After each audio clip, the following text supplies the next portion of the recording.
Siapa?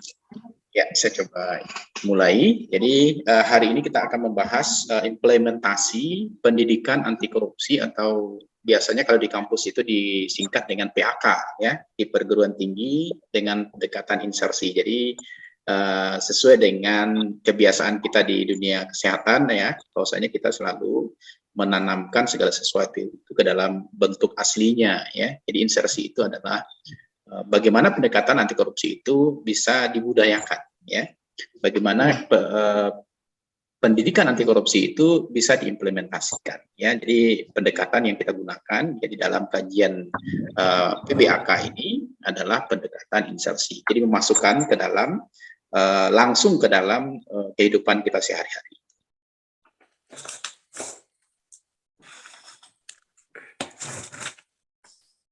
Saya coba ambil ya.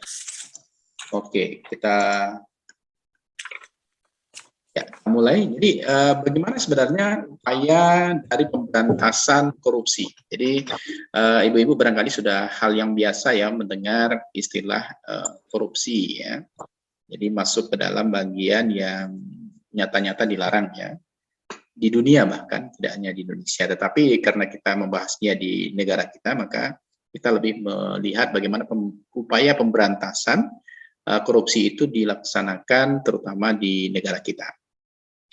Yang pertama ya, upaya dari pemberantasan korupsi itu dimulai dari adanya penindakan ya.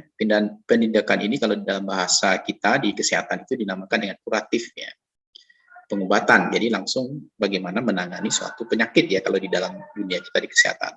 Maka di dalam dunia korupsi itu sendiri, maka penindakannya itu dinamakan dengan kuratifi ya. Kuratifi itu artinya di mana hukuman dan denda dilaksanakan, diberlakukan ya ketika ditenggarai ya adanya suatu tindakan korupsi yang dilakukan oleh siapapun ya yang ada di dalam negara kita. Itu kajian pertama ya. Kemudian selain itu ya di dalam pemberantasan anti korupsi itu tidak hanya kuratif ya, tidak hanya menindak ya, tidak hanya mengobati ya, tetapi juga ada preventifnya yaitu pencegahan. Pencegahan di dalam upaya pemberantasan korupsi ini itu adalah pada pendidikan ya atau edukasi pendidikan. Ya di mana setiap ya anggota masyarakat itu diberikan suatu informasi ya atau suatu pendidikan ya kepada masyarakat agar dia memahami bagaimana mencegah ya kegiatan korupsi yang bisa saja terjadi ya ketika dia melaksanakan suatu kegiatan. Maka pendidikan anti korupsi dan kampanye anti korupsi itu selalu digalakkan ya terutama oleh KPK ya. Bagaimana KPK biasanya melaksanakan upaya-upaya pencegahan dalam bentuk preventif ini dengan cara memanggil guru-guru atau memanggil dosen-dosen atau memanggil seluruh ya yang berhubungan dengan dunia pendidikan. Maka jalurnya ini dinamakan dengan jalur non penal ya. Kalau penal itu artinya ketika suatu suatu masalah ya atau suatu korupsi itu sudah terjadi. Ya. Jadi upaya ya dari pemberantasan anti korupsi ini ya biasanya di negara kita itu dilakukan dalam dua hal ini. Ya, yang pertama adalah kuratifnya ya ketika suatu korupsi itu sudah terjadi, maka tentu ya orang yang melakukan korupsi akan diberikan hukuman ya, kemudian diberikan denda atau diberikan suatu efek jera ya sehingga dia tidak mau lagi melaksanakan korupsi.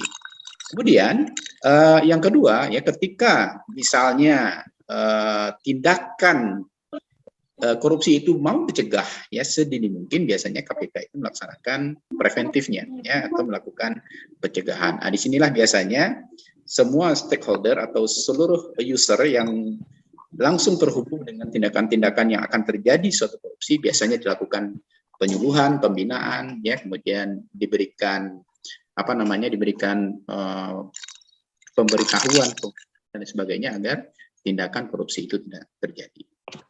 Seperti itu ya Bu ya. Jadi inilah ya upaya-upaya pemberantasan korupsi yang bisa dilakukan di negara kita. Tentunya ketika pemberantasan korupsi ini dilaksanakan ya baik itu dalam bentuk kuratif ya pemberian hukuman atau denda ataupun dalam segi preventif tentu harus ada dasar hukumnya ya. Maka Dasar hukum dari tindak pendidikan anti korupsi ini adalah ya setidak-tidaknya ini ada 10 dasar hukumnya, ya. Yang pertama adalah Undang-Undang Nomor 24 ya tahun 1960 tentang tindak pidana korupsi. Nah, itu menjadi dasar awal ya. Kemudian ya lanjut dengan Undang-Undang Nomor 3 tahun 1971 tentang pemberantasan tindak pidana korupsi.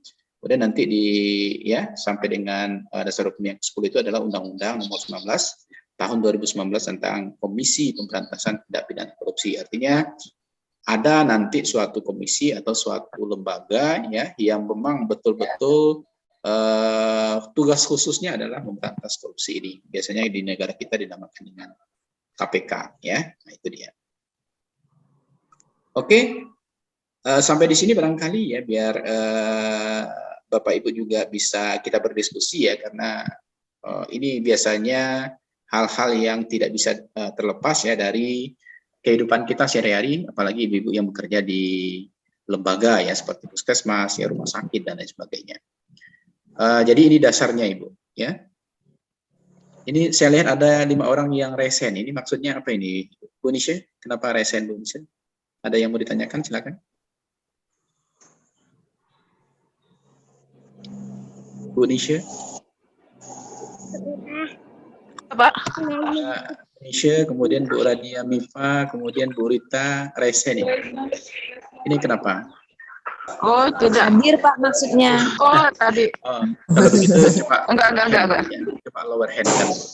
Coba klik di bagian bawah itu ada lower hand ya. Coba diturunkan tangannya Ibu. Jadi seolah-olah ini saya lihat Ibu bertanya ini ya. Oke. Nah, ya. Oke, Bu Yositarani masih bertanya Ibu? Ya, Bu Radia Mifa ini masih. Nah, biar saya naik ke atas. Bu Radia Mifa ada yang bertanya? Oke, Bu Yositarani belum. Coba lower hand. Lower hand kanan.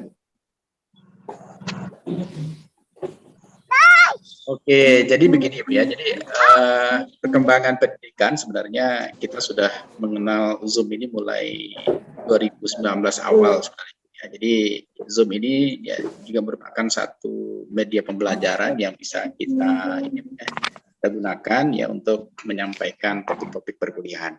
Jadi sebenarnya di Zoom ini ada fitur-fitur yang bisa Ibu gunakan ya. Antaranya tadi Ibu sudah bisa menggunakan raise hand ya. Tetapi jangan raise hand terus Ibu. Jadi kalau Ibu raise hand terus, Ibu selalu di atas. Jadi saya tidak bisa melihat apakah yang lain ada yang ditanyakan atau tidak ya. Ya, jadi pergunakan raise hand itu kalau seandainya Ibu nanti bertanya ya. Oke. Makanya tadi saya ngambil absen itu saya sengaja langsung ya. Ada nggak. Jadi bisa dijawab saja seperti itu. Oke Ibu, inilah dasar hukum ya dari pendidikan anti korupsi. Saya lanjutkan. Ya. Nah sekarang apa sebenarnya pendidikan anti korupsi itu? Ya, apa itu pendidikan anti korupsi? Ya, pendidikan anti korupsi itu menurut Handoyo itu adalah usaha secara sadar dan sistematis ya, upaya secara sadar dan sistematis ya yang diberikan kepada peserta didik berupa pengetahuan, nilai-nilai atau sikap dan keterampilan yang dibutuhkan agar mereka mau dan mampu mencegah dan menghilangkan peluang berkembangnya korupsi. Nah, itu menurut Handoyo, ya. Itu yang dinamakan dengan pendidikan anti korupsi. Di sini kalau Ibu lihat ya, ada beberapa nilai yang dikembangkan ya menurut Handoyo. Yang pertama adalah pengetahuan, ya. Kita tahu Ibu-ibu bahwasanya pengetahuan itu adalah cikal bakal orang mau melakukan. Kalau seseorang misalnya mengetahui bagaimana ya nilai-nilai yang ada di dalam pendidikan anti korupsi itu, maka harusnya dia memiliki sikap no terhadap korupsi, ya, tidak akan mau melakukan korupsi. Ya, artinya pengetahuan itu penting, ya.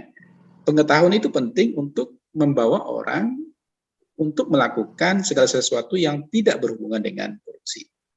Nah, maka itu dinamakan dengan sikap, ya. Jadi ini akan selalu linear, Ibu ya. Ketika pengetahuannya tinggi, maka biasanya dia akan melakukan sikap yang positif. Ya, kalau dia melakukan sikap yang positif, maka dia akan berperilaku baik. Berperilaku baik itu artinya dia tidak akan melakukan segala tindakan-tindakan yang berhubungan dengan korupsi, seperti itu. Nah, ini menurut Handoyo. ya, yang dia sampaikan ya, di dalam bukunya pada tahun 2013 ya, di halaman 43. Ya, ini adalah cara pengutipan. Ya. Kemudian pendidikan anti korupsi itu juga disampaikan oleh Azra ya pada tahun 2006 ya.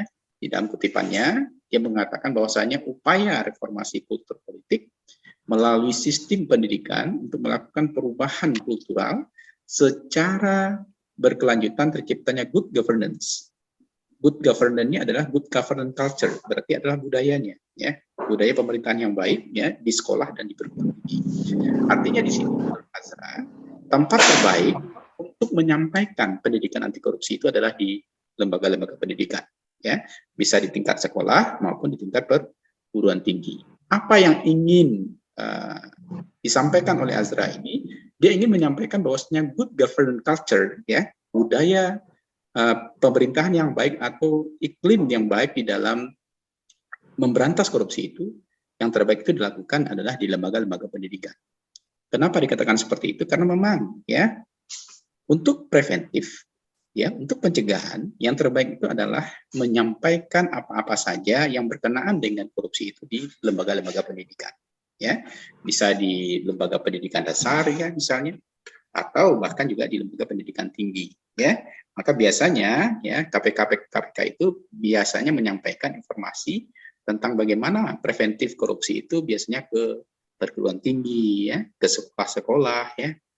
Artinya dia akan mengajak orang tidak melakukan tindakan korupsi seperti itu. Ya, nah itu makanya dinamakan dengan pendidikan anti korupsi. Kemudian yang ketiga itu disampaikan oleh Wibowo ya, Wibowo Agus pada tahun 2013 ya, pada halaman 38 dia menyampaikan bahwasanya usaha sadar dan terencana untuk mewujudkan proses belajar mengajar yang kritis terhadap nilai-nilai anti korupsi. Maka pendidikan anti korupsi itu sebagai media pengalihan pengetahuan ya. Pengalihan pengetahuan itu biasanya dinamakan dengan kognitif ya. Artinya semua pengetahuan ilmu yang dia dapatkan ya untuk bagaimana tindakan anti korupsi itu dilakukan, itu masuk ke dalam wilayah kognitif ya. Kemudian nanti setelah budaya kognitif itu ada di pemikiran individu manusia, maka dia akan melahirkan pembentukan karakter. Pembentukan karakter ini yang dinamakan dengan afektif ya. Artinya sikapnya akan baik, sikap tidak akan melaksanakan korupsi, itu masuk di dalam wilayah afektif. Dan kesadaran ya moral dalam melakukan perlawanan, seandainya misalnya dibujuk untuk melakukan korupsi, maka dia akan melawan. Maka itu dinamakan dengan psikomotorik ya terhadap perilaku korupsi. Jadi kalau seandainya ya, kalau menurut Wibowo Agus ini ya, tindakan kognitif sudah dibangun bagaimana melakukan pendidikan anti korupsi, maka dia akan melahirkan tindakan afektif. Dia akan melahirkan karakter-karakter yang senantiasa menolak ya budaya-budaya korupsi, sehingga dia akan melahirkan tindakan-tindakan yang dalam bentuk psikomotorik ya akan melarang atau membentengi dirinya agar tidak melakukan tindakan-tindakan korupsi. Nah, ini teorinya itu ya. Nah, jadi 3 kajian yang dibahas oleh para ilmuwan anti korupsi ini menjadi dasar lahirnya KPK itu ya. Jadi yang pertama adalah kognitif, yang kedua adalah afektif, yang ketiga adalah psikomotorik, yang dimana ketiga-tiga bagian ini adalah bagian yang tersistematis agar bisa melakukan tindakan pencegahan korupsi. Paham Ibu? Paham ya? Oke, ini teori Ibu ya, ini teori ya. Tapi bisa saja nanti di dalam pelaksanaannya ya banyaknya godaan ya, banyaknya rayuan, bujukan ya itu bisa saja terjadi tindakan-tindakan yang berkenaan dengan korupsi. Apalagi ya para petinggi-petinggi yang biasanya memiliki kewenangan lebih, sehingga kewenangannya itu bisa saja nanti disalahartikan ya, disalah fungsikan sehingga terbujuk, terayu melakukan tindakan-tindakan korupsi. Ya, kalau seandainya itu terjadi, maka seperti di slide pertama kita tadi, maka ada 2 tindakan yang bisa dilakukan, kuratif ya. Tentu dia harus diberikan hukuman, dia harus diberi denda, dendanya bisa saja menimbulkan efek jera atau dendanya biasa-biasa saja, itu tergantung juga bagaimana korupsi yang dia lakukan. Ya. Ibu-ibu. Oke, mungkin sebelum saya lanjutkan materinya, ya Ibu, ada nggak pengalaman di tempat Ibu bekerja yang berkenaan dengan tindakan korupsi? Mungkin saya tanya dulu ke Bu Yuliana. Bu Yuliana, ada mungkin pengalaman teman atau atasan atau siapa yang tersangkut? Tidak ada, Pak. Tidak ada, berarti aman ya? Sejauh ini tidak ada, Aman alhamdulillah. berarti ya, alhamdulillah berarti aman ya. Kalau Bu Fitra Nur, ada nggak pengalaman? Ini kadang-kadang ya, ketika kita membahas korupsi ini, ya akan lebih baik kalau kita membahas case ya, kasus ya. Ada nggak Bu Fitra?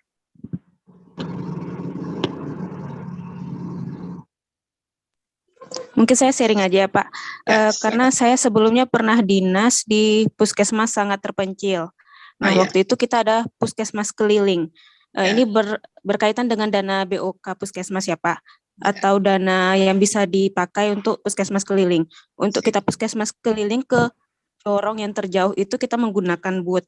Sedangkan booth itu sewanya 1 juta untuk pergi saja isinya 5 orang. Nah sedangkan uang perjalanan dinas yang bisa dicairkan itu adalah 100.000 per orang. Jadi kita harus mencairkan beberapa SPPD gitu Pak, untuk bisa sampai ke sana. Karena ongkos kita tuh nggak bisa terpenuhi dengan yang ada aturan dari Bupati. Jadi menurut Bapak itu termasuk korupsi atau bagaimana? Iya, ini bagus, menarik ya. Jadi ketika kita membahas kasus, kadang-kadang ya kalau secara teori ya atau secara kebijakan birokrasi itu harus 100.000 ya Bu ya per orang ya. Iya. Nah, padahal kita membutuhkan dana itu satu bot itu 1 juta, isinya 5 orang ya Bu ya. Artinya 5 orang pergi saja. Iya, pergi saja, belum kembali ya, berarti 400.000 per orang ya. Itu inilah kasus ya, inilah kasus. Kalau seandainya ya Ibu membuatkan laporan ya, rencana, kemudian Ibu bikinkan realisasinya itu sama, sebenarnya nggak masuk ke dalam ranah korupsi Bu ya. Realnya, jadi realnya Ibu itu nyewa bot itu 1 juta, isinya 5 orang ya. Artinya Ibu sampaikan saja laporan itu adalah penyewaan bot itu adalah 1 juta, realnya seperti itu ya. Maka kalau tindakan seperti itu, kalau tidak bisa disamakan dengan SPJ ya. Kalau SPJ nggak masuk di sana ya, kita akan sampai uangnya 1 juta. Jadi kalau bagian seperti itu tidak masuk ke dalam ranah korupsi. Nah, karena memang aturan di negara kita belum sampai kepada itu biayanya segitu. Nah, maka biasanya ada biaya lain yang bisa kita masukkan sehingga biaya bot yang 1 juta itu terpenuhi ya, maka itu tidak masuk ke dalam korupsi. Sebenarnya korupsi itu bukan seperti itu ya Bu ya. Korupsi itu adalah perkaya diri ya. Kalau itu biayanya jelas biaya transportasi, maka itu tidak masuk ke dalam ranah korupsi ya. Oke, mungkin ada lagi yang lain ya, menarik kan ya Bu Fitra ya. Ibu di mana ini dinasnya Bu? Di Probumulih itu di bagian mananya itu? Oh, kalau saya dulu itu pengalaman saya di Puskesmas Silayang Kabupaten Pasaman Pak. Dia cuma bedanya gini Pak. Kalau di pusat itu aturan BOK itu sebenarnya tidak ada maksudnya tidak ada dibatasi. Kalau dari pusat itu dana BOK itu ya sesuai dengan kalau memang sewa bot itu 1 juta bisa dibayarkan 1 juta. Tapi kita di daerah terbatas dengan aturan dari Perbub. Jadi dari Perbub itu tidak ada kendaraan menggunakan booth, belum sampai ke sana aturannya. Jadi makanya disitulah terbatasnya kita kemarin. Nah, coba di laporan Ibu buatkan seperti apa? Coba yang realisasi Ibu lakukan kemarin itu laporannya seperti apa? Jadi kita buat itu Pak. Itu kan saya bukan bendahara, tapi saya kan yang termasuk posyandu. Jadi kalau bendaharanya mereka membuat 3 kali turun lapangan. Untuk ke 1 jorong itu aja, harus mencairkan 3 kali turun lapangan. Itu cara mengatasinya. Ya, berarti apa Ibu ya, dia tidak menyalahi aturan, tetapi juga tidak menggunakan biaya kita. Ya, kalau itu masuk kalah ya, real itu ya, nggak apa-apa itu ya. Nah, itu tidak masuk ke dalam korupsi. Ibu tidak dapat speser pun kan? Tidak. Minus mungkin. Berarti dia tidak masuk ke dalam korupsi. Tidak ada memperkaya diri ya, tidak digunakan untuk kepentingan pribadi. Jadi bagian korupsi itu sebenarnya itu ya. Segala sesuatu itu digunakan kewenangan kita, jabatan kita, kemudian hak kita berikan untuk memperkaya diri sendiri ya. Oke Bu Fitra ya, bagus share-nya ya. Ada lagi yang lain mungkin barangkali pengalamannya yang di Probumulih ada nggak Ibu? biar kita juga bisa mendengar ya. Silakan, kalau ada Bu Serli, ada Bu Serli Anissa. Ada, Pak. Ah ya, silakan Ibu. Nggak ada Ibu? Nggak ada, Pak. Oke, kalau nggak ada, kita coba lanjutkan dulu ya. Nah, sekarang apa sih sebenarnya tujuan pendidikan anti korupsi itu? Ya, tujuan dari PAK itu adalah menurut Muhammad Nuh ya dalam Agus Wibowo yang kita sudah sampaikan tadi, dia adalah menciptakan generasi muda yang bermoral baik dan berperilaku anti korupsi. Jadi ini tujuan utama ini, ya. Kenapa sekarang KPK itu gencar memberikan penyuluhan, memberikan informasi utuh ya kepada lembaga pendidikan? Nah, ini tujuan utamanya adalah menciptakan generasi muda yang bermoral baik dan berperilaku anti koruptif. Ya, jadi moral saja tidak cukup. Ya, moral itu harus ya dilaksanakan lagi adalah perilaku. Ya, psikomotorik tadi dia harus berpsikomotorik berperilaku anti korupsi. Ya. Kan kita udah tahu ya Bu ya, kalau di dalam kesehatan hal yang sudah lumrah, perilaku itu ditenggarai oleh 3 faktor ya. Yang pertama itu adalah sikap, yang pertama itu adalah pengetahuan, yang kedua adalah sikap, yang ketiga baru perilaku itu sendiri ya. 3 komponen ini nanti yang akan bisa melarang atau mencegah kita melaksanakan tindakan anti korupsi ya. Maka tujuannya yang pertama kali itu adalah menciptakan generasi muda yang bermoral ya. Kemudian bermoral baik dan berperilaku anti korupsi. Ya. Kemudian tujuan kedua dari pendidikan anti korupsi ini menurut Haryono dalam Agus Wibowo mengatakan bahwasanya dia membangun karakter anak ya agar tidak melakukan korupsi sejak dini. Nah, ini biasanya dilakukan pada sekolah-sekolah dasar ya, pada sekolah dasar dan menengah ya. Sudah diperkenalkan apa itu korupsi, kemudian bagaimana mencegah korupsi dan berperilaku tidak korupsi, maka tujuannya adalah membangun karakter ya afektif tadi ya, membangun karakter anak agar tidak melakukan korupsi sejak dini ya. Artinya dia malu ya melakukan budaya tindakan korupsi ya, itu tujuannya. Kemudian yang ketiga, tujuan dari pendidikan anti korupsi itu adalah pembentukan pengetahuan dan pemahaman tentang korupsi. Nah, ini aspek kognitifnya ini. Ya, jadi pengetahuan itu masuk ke dalam aspek kognitif, di mana perubahan persepsi dan sikap terhadap korupsi itu dia masuk ke dalam aspek afektif, ya, dan pembentukan keterampilan dan kecakapan baru untuk melawan korupsi, maka dia masuk ke dalam aspek psikomotorik. Jadi tetap 3 tujuan tadi yang sering kita baca-baca tadi adalah tujuan dari pendidikan anti korupsi: kognitif, afektif, dan psikomotorik. Ya. Jadi nanti ibu-ibu ya kalau seandainya anak-anak sudah dibiasakan ya kognitifnya malu melaksanakan korupsi, afektifnya dia tidak biasa melakukan tindakan-tindakan korupsi, kemudian di dalam psikomotoriknya dia sudah melaksanakan kegiatan anti korupsi itu, maka sejak dini anak-anak itu sudah tahu bahwasanya korupsi itu tidak baik, maka dia memiliki moral yang baik. Ya, nah itu menurut Hanu. Maka kesimpulannya di dalam tujuan pendidikan anti korupsi ini adalah terbentuknya anti-corruption knowing, ya. Jadi ada pengetahuan, ya, pendidik, ya, atau anak yang kita didik itu bahwasanya ada jiwa anti korupsi di dalam dirinya. Jadi terbentuk anti-corruption knowing namanya. Kemudian juga ada anti-corruption feeling. Jadi perasaannya tidak akan melakukan korupsi. Atau anti-corruption doing, dia tidak akan melakukan korupsi. Dan anti-corruption habituation, ya, dia di dalam dirinya sudah ada kebiasaan untuk tidak melakukan korupsi.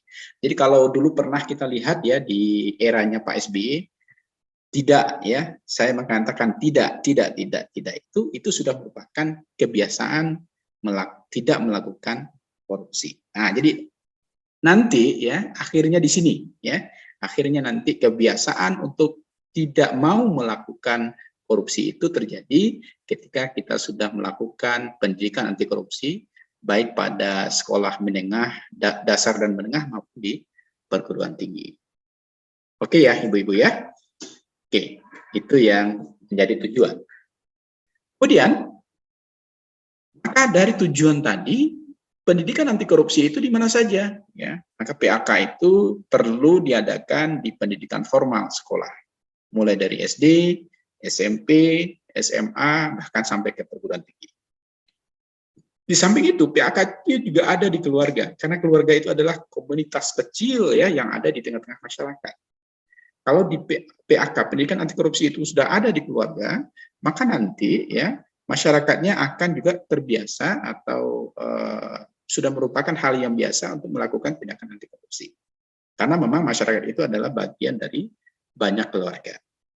Jadi inilah tempat atau 3 faktor utama pendidikan anti korupsi itu bisa kita terapkan di tengah-tengah masyarakat ya, di tengah-tengah bangsa dan negara kita, agar memang betul-betul negara kita itu terlepas atau terbebas dari korupsi. Kalau menurut Ibu, bisa nggak ini dilakukan? Kalau menurut Bu Sherly, bisa nggak Bu Sherly dilakukan? Enggak, Pak. Gimana Ibu Sherly? Bisa nggak dilakukan kira-kira? Pendidikan ini dilakukan di tengah-tengah lembaga sekolah, kemudian di perguruan tinggi, kemudian dilakukan di keluarga, kemudian dilakukan di masyarakat. Apakah betul-betul bisa nanti membuat kebiasaan masyarakat Indonesia terbebas dari korupsi, menurut Ibu? Tergantung apanya, Pak. Tergantung apanya, Ibu? Pemimpinnya, Pak.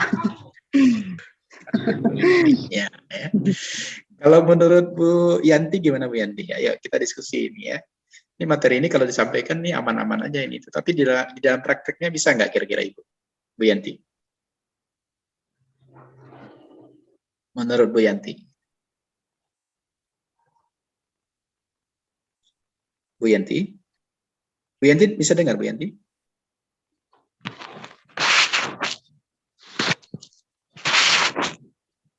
Bu Yanti masih mute. Halo Bu Yanti. Bu Yanti Rohmida. Saya ingin dengarkan suara Bu Yanti ini. Ya. Wah, kayaknya nggak bisa dengar ya Bu Yanti. Nggak terdengar suara saya Bu Yanti? Bu Yuliana? Halo Bu Yuliana? Ya Pak. Bisa nggak kira-kira Bu? Ibu lagi praktek ya? Menurut saya tergantung kesadaran dari pribadi masing-masing, Pak. Iya. Dari niat dan keimanan masing-masing mungkin ya Pak ya. Kadang-kadang itu tuh sebenarnya tidak ada niat tapi tuntutan kebutuhan dan itulah tadi iman tadi Pak mungkin. Makanya jadi ikut-ikutan terpengaruh. Akhirnya terjadilah korupsi itu tadi. Iman kuat tapi gangguannya berat ya Bu ya? Iya. Kalau Bu Leli bisa nggak Bu Leli? Sebenarnya agama kita membina ini nggak kira-kira Bu Leli Yuliani? Agama Iya, kita Pak. coba. Sebenarnya agama sudah mengajarkan ya Pak ya, untuk kita supaya bisa anti korupsi. Tapi itu tadi seperti kata Bu Yuliana, kemungkinan lingkungan Pak. Kalaupun mungkin sudah dipelajari dari sekolah dini ya Pak, dari TK, mungkin lingkungan keluarganya juga baik-baik saja, kemungkinan bisa tidak korupsi. Tetapi setelah di lingkungan yang memicu ya mungkin ya Pak ya, terpengaruh ya bisa saja terjadi korupsi gitu Pak.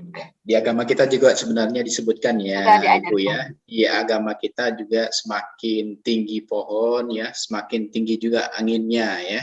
Semakin kencang juga anginnya ya, semakin banyak juga godaannya. Jadi memang ya tindakan-tindakan preventif itu walaupun ya, tapi kalau tidak tindakan preventif itu dilakukan itu mungkin bisa akan lebih parah ya. Jadi artinya tindakan-tindakan yang bisa kita lakukan agar masyarakat kita terbebas dari tindakan korupsi itu penting juga untuk kita lakukan ya. Jadi memang benar ya seperti yang ibu-ibu sampaikan tadi, kadang-kadang pendidikannya sudah ada tetapi ada saja faktor yang bisa membawa kita itu melakukan tindakan korupsi ya, di antaranya lingkungan tadi ya. Lingkungan adalah satu faktor ya yang bisa membawa kita juga bisa melakukan tindakan-tindakan korupsi. Ya, mudah-mudahan kita terbebas lah ya dari hal-hal itu ya, dan juga mudah-mudahan Ibu ketika melakukan tugas ya juga terbebas dari tindakan-tindakan korupsi.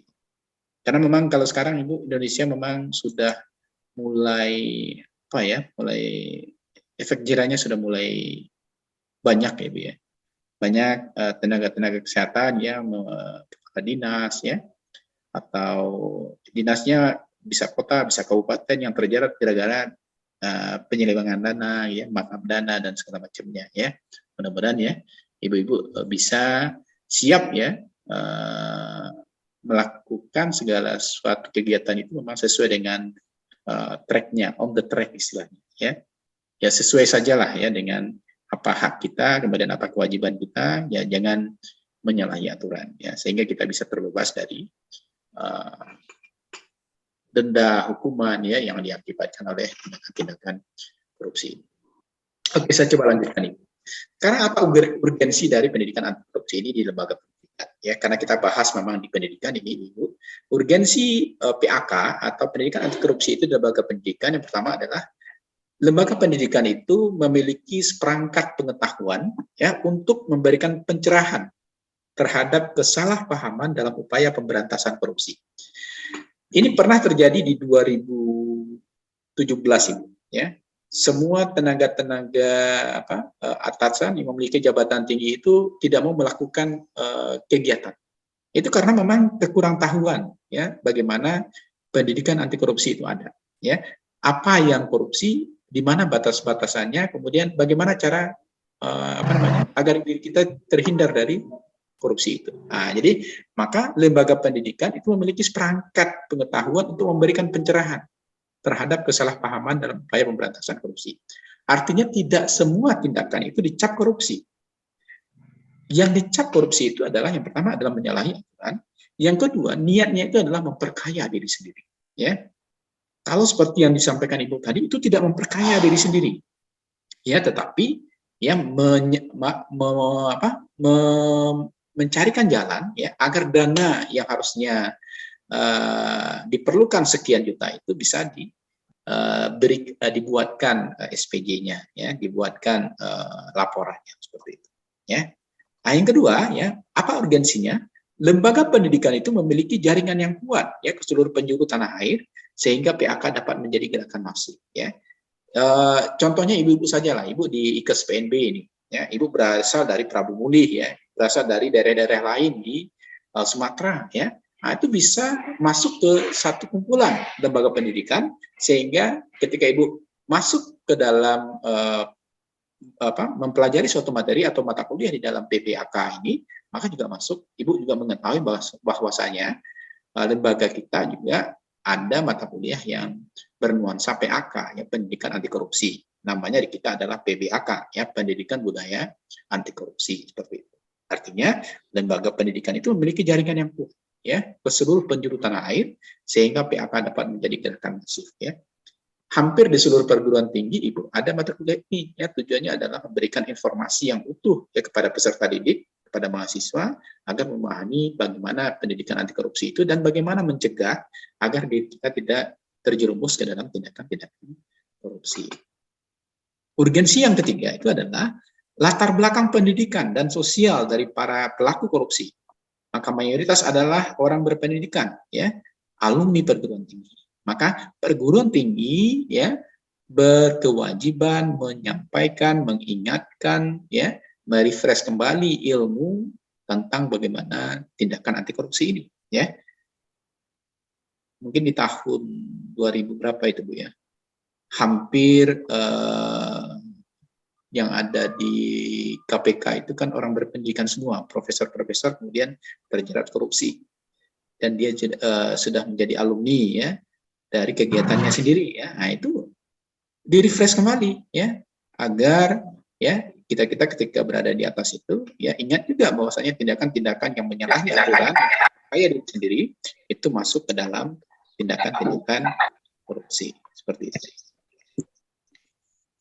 Oke. Kemudian yang keempat, lembaga pendidikan sebagai tempat dan media strategis ya mengenalkan, memahami, menghabituasikan ya. Jadi menghabituasikan itu membiasakan dan melatih keterampilan berperilaku benar, indah dan baik ya. Jadi harusnya lembaga pendidikan terutama di perguruan tinggi ini dia sudah bernuansa aplikasi ya. Dia sudah tidak hanya fokus saja ya, tapi juga sudah masuk ke dalam aplikasi dari bagaimana tindakan korupsi. Ini ada yang tidak mute. Oke, coba di mute ya, yang tidak mute.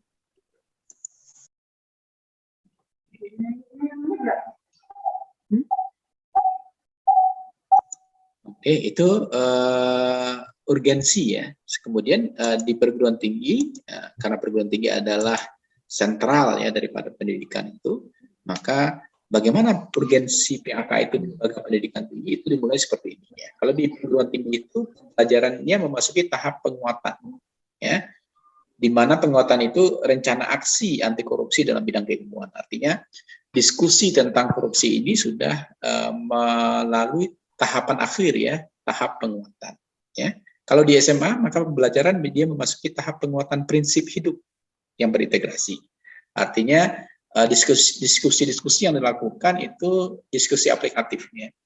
Kalau A tindakan dilakukan, ya bagaimana implikasinya. Kalau B bagaimana implikasinya. Itu biasanya diskusi yang dilakukan di SMA. Kalau di SMP pembelajarannya memasuki tahap penguatan pembiasaan dan pengembangan hidup berintegrasi. Ya. Kemudian di SD pembelajaran perilaku berintegrasi memasuki tahap penguatan kesadaran. Jadi dia baru sadar ya. Kalau di TK, PAUD atau di MI ya, SD-nya yang umur 1 sampai dengan 3 kelas 1 sampai dengan 3 kelas 3, pembelajaran perilakunya berinteraksi baru pada tahap pengenalan ya. Dikenalkan, kemudian diintegrasikan, kemudian diaplikasikan. Maka di tingkat SMA dan di tingkat perguruan tinggi dia sudah masuk ke dalam tahap penguatan. Ya. Jadi kalau sudah tersistematis seperti ini, harusnya kita di negara kita sudah tidak ada lagi korupsi. Ya. Teorinya sudah tidak ada lagi korupsi. Tapi kan itu kadang-kadang ya menjadi pertanyaan. Yang melaksanakan korupsi ini adalah orang yang berpendidikan juga, ya. Yang mulai dari SD, SMP, SMA, kemudian di perguruan tinggi juga sudah terbiasa, terhabituation namanya, melaksanakan pendidikan anti korupsi. Ya, nah inilah ya manusia kan seperti itu. Dia selalu diingatkan, tetapi selalu lupa dan melaksanakan tindakan korupsi. Ya, nah itu tidak siapa saja ya. Ini kadang-kadang ya kalau kata teman saya ya yang juga dosen anti korupsi ini mengatakan itu karena kita belum di sana saja. Kalau kita di sana belum tahu juga seperti itu, ya. Kadang-kadang seperti itu, ya. Kadang-kadang seperti itu. Tapi inilah tergantung kitanya, bagaimana moral kita, bagaimana iman kita, ya, bagaimana kedekatan kita dengan Maha Kuasa, ya. Itu tergantung nanti apakah kita bisa lolos ketika kita berada di tempat yang sama. Ya, itu PR kita semua, ya. Kita paling bisa berdoa ya agar ketika kita berada di suatu tempat yang dimana kewenangan kita itu tinggi, kemudian kita adalah pelaksana tertinggi di jabatan kita juga bisa menahan diri kita untuk tidak melakukan korupsi. Sekarang bagaimana pendidikan nilainya? Ya, jadi pendidikan anti korupsi itu adalah pendidikan nilai sebenarnya. Kalau dia pendidikan nilai, maka setiap metode, setiap media, dan setiap evaluasi pembelajaran yang dipilih mesti disesuaikan dengan beberapa pendekatan dalam pembelajaran nilai agar tujuan pembelajaran itu dapat terdekati. Ketika kita membahas ya pendekatan nilai, maka tentu kita harus melakukan pendekatan penanaman nilai itu sendiri. Ya. Bagaimana pendekatan penanaman nilai ketika kita melihat pendekatan pendidikan nilai ini? Nah, maka penanaman nilai di dalam ilmu anti korupsi atau pendidikan anti korupsi itu adalah pendekatan penanaman nilai yang pertama, yang dinamakan dengan inculcation approach. Inculcation approach itu adalah artinya setiap pendidikan yang kita lakukan diinsersi, dimasukkan ke dalam tindakan keseharian. Nah, itu dinamakan dengan pendekatan penanaman nilai. Jadi ketika misalnya Ibu mengatakan ya, kalau seandainya merugikan orang lain ya, kemudian memperkaya diri sendiri itu adalah tindakan korupsi, Ibu sampaikan misalnya ke anak ya, ke suami atau ke keluarga di dalam anggota keluarga kita, maka kita sudah melakukan penanaman nilai. Ya, seperti apa yang memperkaya diri sendiri itu? Seperti apa yang merugikan orang lain itu? Maka ini masuk ke dalam pendekatan penanaman nilai. Inculcation approach namanya. Ya, kalau di dalam dunia kesehatan dinamakan dengan insisi. Gitu. Ya, kita memasukkan sesuatu pada tanaman ketika kita ingin melakukan pendekatan penanaman nilai ini. Ya. Selanjutnya, ya, yang kedua, di dalam pendekatan penanaman nilai ini ada istilah yang dinamakan dengan pendekatan perkembangan moral kognitif. Pendekatan perkembangan moral kognitif ini adalah cognitive moral development approach. Artinya di sini pengetahuan tentang korupsi itu sudah mulai digunakan kasus-kasusnya. Ya. Kasus-kasus tertentu ketika kita sampaikan kepada anggota keluarga kita itu dinamakan korupsi, maka itu menjadi ilmu tambahan, maka dinamakan dengan development kognitif. Development kognitif itu adalah perkembangan dari pengetahuan yang dia miliki. Kalau awalnya dia ketahui kasus A saja, tetap maka di dalam pemahamannya lebih jauh, maka kasus itu dikembangkan. Kalau dia seperti ini, bagaimana? Kalau dia ditambahkan dengan ini, seperti apa? Seperti kasus yang disampaikan atau dibuka pada pertemuan kita pertama tadi, ya. Nah, kalau itu apakah dia masuk ke dalam korupsi? Apakah dia bisa dikatakan itu tidak korupsi? Maka dia masuk ke dalam perkembangan moral kognitif, ya, atau cognitive moral development, ya. Itu yang kedua. Yang ketiga, pendekatan penanaman nilai itu adalah pendekatan analisis nilai. Ada di sana itu value analysis approach, ya. Jadi analisis itu artinya kita membandingkan suatu kasus dengan kasus lainnya, kemudian kita bisa mengambil intisari atas perbandingan kasus yang kita lihat. Ya. Nah, itu dinamakan dengan pendekatan analisis nilai atau value analysis approach. Lebih dalam lagi, ada juga yang dikatakan dengan pendekatan klarifikasi nilai. Kita bisa membandingkan, kita bisa melihat ya nilai mana yang lebih baik, nilai mana yang kurang baik, itu di dalam klarifikasi nilai atau value clarification approach, ya. Nah, jadi sangat dalam ya kalau seandainya pendekatan penanaman nilai ini dilakukan di dunia pendidikan. Selanjutnya yang terakhir, yang paling tinggi itu adalah pendekatan pembelajaran berbuat atau action learning approach, ya. Semua yang dikembangkan dalam kepala, semua yang didiskusikan dengan individu lain, ya, dengan masyarakat lain atau dengan dosen lain, dengan guru lain, itu muara akhirnya adalah tindakan, ya. Tindakan itu dinamakan dengan pendekatan pembelajaran berbuat atau action learning approach, ya. Segala sesuatu itu diaplikasikan, ya, karena memang pengetahuan afektif tanpa psikomotorik itu nonsen, ya. Istilah kalau anak-anak muda katanya NATO, no action, talk only. Nggak ada actionnya, hanya berbicara saja. Ya, ketika semua teori itu dilaksanakan dalam bentuk psikomotorik, maka dia masuk ke dalam pendekatan pembelajaran berbuat atau action learning approach. Nah, seperti itu. Jadi kalau kita lihat, ya, kalau seandainya pendidikan anti korupsi ini dapat dilaksanakan dengan pendekatan penanaman nilai seperti ini, aman Indonesia, ya, aman Indonesia. Artinya semua knowledge-nya, segala sesuatu yang dia ketahui, dia bisa analisis, dia bisa mengklarifikasi, dia bisa membandingkan, kemudian dia bisa juga mengaplikasikan dalam bentuk psikomotorik, melakukan tindakan-tindakan nyata, maka tentu sebenarnya korupsi ini tidak ada di Indonesia. Nah, ini capaian, ini niat kita semua, agar memang betul-betul pendidikan anti korupsi itu menjadi pendidikan yang digunakan oleh seluruh masyarakat yang ada di Indonesia. Paham, Bu Leli?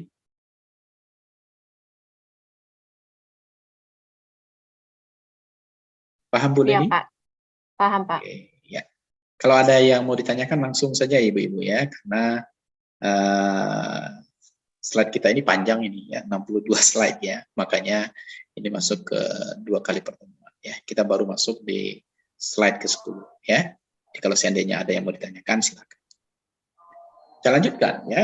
Pendekatan penanaman nilai, apa itu? Ya, apa itu pendekatan penanaman nilai? Pendekatan penanaman nilai secara definisi itu adalah penanaman nilai yang ada di dalam diri mahasiswa, ya, diri pendidik, ya, agar dapat menerima nilai dan merubah nilai yang tidak sesuai. Ya, jadi segala sesuatu yang tidak sesuai dengan nilai yang ada itu masuk ke dalam pendekatan penanaman nilai. Jadi artinya apa? Kita berusaha agar nilai-nilai yang harus ada di dalam teori itu masuk ke dalam tindakan kita. Itu definisi dari penanaman nilai dalam diri. Metodenya apa? Yang pertama adalah keteladanan. Ya, ketika ada misalnya dosen ya menyampaikan suatu teori ke mahasiswanya, maka dosen itu harus memberikan keteladanan dulu. Seperti apa? Agar ya mahasiswanya bisa mencontoh. Begitu juga guru. Ya, guru memberikan cara-cara atau tindakan-tindakan nyata agar bisa dicontoh oleh murid-muridnya. Nah, itu dinamakan dengan keteladanan. Ini bagian terpenting ini. Ketika kita mengajarkan sesuatu ke siapa saja, maka metode keteladanan ini penting untuk diterapkan. Ya, kan biasa ya di Minang, guru kencing berdiri, murid kencing berlari. Nah, seperti itu. Ya. Jadi kalau keteladanan tidak dimulai dari orang yang menyampaikan, maka jangan harap apa yang dilakukan oleh orang yang akan mengikutinya. Ya, guru ke siswa, dosen ke mahasiswa, atau pejabat ke atasan.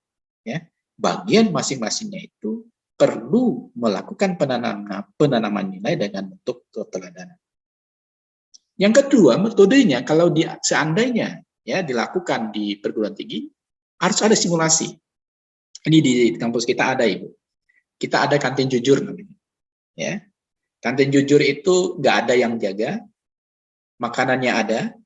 Silahkan nanti mahasiswa kalau dia makan, dia berikan nominal uang yang ada pada catatan yang ada di setiap makanan. Itu dinamakan dengan kantin jujur. Itu simulasi, Ibu. Itu harus diterapkan. Di kampus itu harus diterapkan. Ini karena pandemi kemarin itu off, Ibu. Sebenarnya itu tetap dilaksanakan di kampus kita. Itu sudah mengajarkan ya mahasiswa-mahasiswa kita agar melakukan apa namanya? Sebentar ya, ada ya, makasih ya. Ya. Jadi artinya kita sudah mengajarkan mahasiswa kita agar sudah terbiasa mempunyai kebiasaan untuk malu terhadap tindakan-tindakan korupsi. Jadi apa yang dia makan dia bayar sendiri, nggak ada yang melihat, nggak ada yang menyaksikan, nggak ada yang memperhatikan apa tindakan yang dilakukan. Paling kalau kita ingin menilai apakah mahasiswa kita jujur atau tidak, kita ada CCTV, ya. Kita melihat siapa yang baik moralnya, siapa yang tidak baik moralnya itu dari CCTV saja, ya. Tetapi kita tidak akan feedback, kita tidak akan follow up ke mahasiswa itu, ya. Apakah dia jujur atau tidak, ya. Kita hanya kita ingin melihat saja seperti itu. Apakah memang budaya anti korupsi itu sudah ada di dalam diri mahasiswa kita? Itu dalam bentuk simulasi. Kemudian di dalam pendidikan yang ada di kampus ini atau di dalam sekolah, kita juga bisa bermain peran. Ya, ada yang berperan sebagai atasan, yang berperan sebagai bawahan, yang berperan sebagai dosen, yang berperan sebagai mahasiswa. Itu berperan untuk mengaplikasikan tindakan-tindakan anti korupsi. Ya, sehingga nanti ketika dia terjun ke tengah-tengah masyarakat, dia sudah punya sikap awal, ya, bagaimana menangani anti korupsi ini, mengatakan tidak kepada korupsi, itu bermain peran. Kemudian metode yang juga tidak kalah pentingnya adalah penguatan positif dan negatif. Ya, penguatan positif dan negatif itu berasal dari kognitif. Ya, bagaimana pengetahuan mahasiswa, bagaimana pengetahuan siswa, bagaimana pengetahuan anggota keluarga terhadap tindakan-tindakan yang berbau korupsi. Ya, penguatan positif dan penguatan negatif ini penting untuk seluruh aspek yang kita bahas, seluruh aspek yang kita masukkan ke dalam tindakan anti korupsi ini memahami hal yang sama. Sepertinya Bu Dewi Anggra ini ada yang mau ditanyakan, silakan Bu Dewi. Bu Dewi, tadi raisen ya. Oke, sudah lower hand ya. Sekarang pendekatan yang selanjutnya yang ketiga di dalam pendekatan penanaman nilai itu ada medianya. Bisa saja kita mengajarkan anti korupsi itu melalui biografi, ya, bagaimana seseorang pemimpin yang malu terhadap korupsi, ya. Kalau kita baca-baca Ibu di Jepang itu sangat banyak biografi ketika dia melaksanakan korupsi itu dia turun dari jabatannya, atau bahkan kalau di Jepang itu lebih anarkis, ya, harakiri, mereka bunuh diri dan segala macamnya. Tapi kalau di agama kita tentu juga tidak seperti itu, ya. Biografi ini penting untuk mengajarkan mahasiswa bahwasanya ketika kita sudah berhubungan dengan korupsi itu, maka kita malu terhadap kegiatan korupsi itu, sehingga bisa saja nanti di dalam biografi yang dibaca oleh mahasiswa itu menjadi tekadnya untuk mencontoh, ya, menjadi kemauannya untuk mencontoh tindakan-tindakan baik sehingga dia terbebas dari korupsi. Atau bisa juga dalam bentuk dongeng cerita, ya, banyak gitu ya dongeng atau cerita yang berkenaan dengan korupsi. Atau juga bisa dalam bentuk film, ya, atau juga bisa dalam bentuk data korupsi yang diterbitkan oleh lembaga-lembaga yang berwenang mengeluarkannya, ya. Karena tentu saja ya ketika kita membahas korupsi ini ada bagian yang juga kita harus jaga, privasi, ya, daripada orang yang mungkin barangkali yang tidak mau nama atau dia terekspos secara luas, ya, itu juga penting itu kita jaga, ya. Oke, selanjutnya pendekatan di dalam perkembangan kognitif, ya, di dalam bagaimana pengetahuan itu bisa dibersamai atau didapatkan oleh orang yang ingin mengetahui apa saja yang masuk dalam tindakan korupsi. Maka pendekatan perkembangan kognitif itu yang pertama adalah pengertiannya, dia adalah pendekatan yang mendorong mahasiswa berpikir aktif tentang masalah moral dan dalam membuat keputusan moral agar mahasiswa dapat membuat pertimbangan moral yang lebih kompleks dan lebih tinggi nilainya, ya, dan mampu memberikan alasan dalam memilih nilai dan memilih posisi dalam suatu persoalan moral, ya. Jadi di sini sebenarnya ketika pendekatan perkembangan kognitif diberikan oleh siswa atau mahasiswa, itu diharapkan nanti mahasiswa atau siswa itu mampu membedakan, oh ini adalah moral baik, ini adalah moral yang tidak baik. Maka moral yang baik ini akan saya tetap kembangkan, tetap saya pertahankan, dan moral yang tidak baik itu dia buang sejauh-jauhnya. Ya. Maka pendekatan yang seperti ini adalah pendekatan perkembangan kognitif. Siapa yang bertugas di sini? Ini adalah guru, ya, yang bertugas, dia adalah dosen yang memberikan pemahaman tindakan-tindakan apa saja yang masuk ke dalam tindakan yang berbau korupsi. Metodenya seperti apa? Ya, metode yang bisa dilakukan untuk membuat pendekatan perkembangan kognitif itu adalah diskusi, ya, diskusi. Kemudian di dalam diskusi itu dibuat suatu dilema, dibuat suatu kasus, ya, dibuat suatu ya katakanlah kasus, ya, kasus tertentu, kemudian nanti didiskusikan itu masukkah di dalam moral baik, ini apakah masuk ke dalam moral yang tidak baik atau bagaimana, nanti itu didiskusikan sehingga nanti terbentuk suatu kesimpulan yang ada di dalam diri manusia itu, di dalam diri mahasiswa tersebut. Atau juga bisa juga dalam bentuk debat, ya. Debat ini biasanya debat yang biasa dilakukan agar bisa ditarik suatu kesimpulan, ya, bagaimana yang korupsi dan bagaimana yang tidak korupsi. Itu di dalam perkembangan kognitif, ya. Kognitif seperti yang kita sudah sampaikan di awal itu adalah berbau kepada pengetahuan. Oke. Kemudian media yang bisa kita gunakan di dalam pendekatan perkembangan kognitif itu adalah kasus misalnya. Kemudian cerita dilema moral misalnya, atau juga film, ya, yang diangkat ketika kita melakukan diskusi dan lain sebagainya. Oke, sampai di sana barangkali ada yang ibu-ibu mau tanyakan, ya, saya persilakan. Ada ibu? Silahkan kalau ada yang mau ditanyakan. Sambil saya minum. Ya, silakan ibu kalau ada yang bisa diminum di depannya, silakan diminum, ya.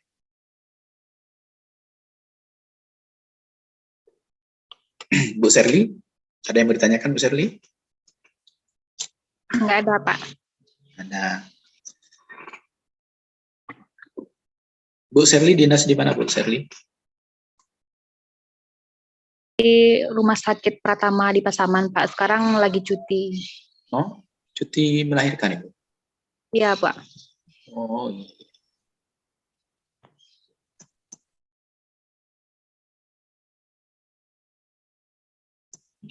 Bu Nishe lagi dinas ya?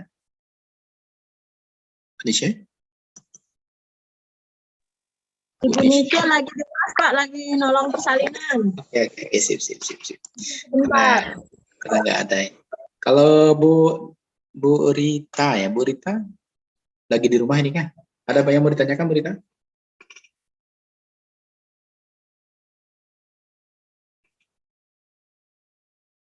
Bu Rita Octavia, Ya Pak, ada yang mau ditanyakan Ibu? untuk sementara belum ada Pak. Belum ya? Oke.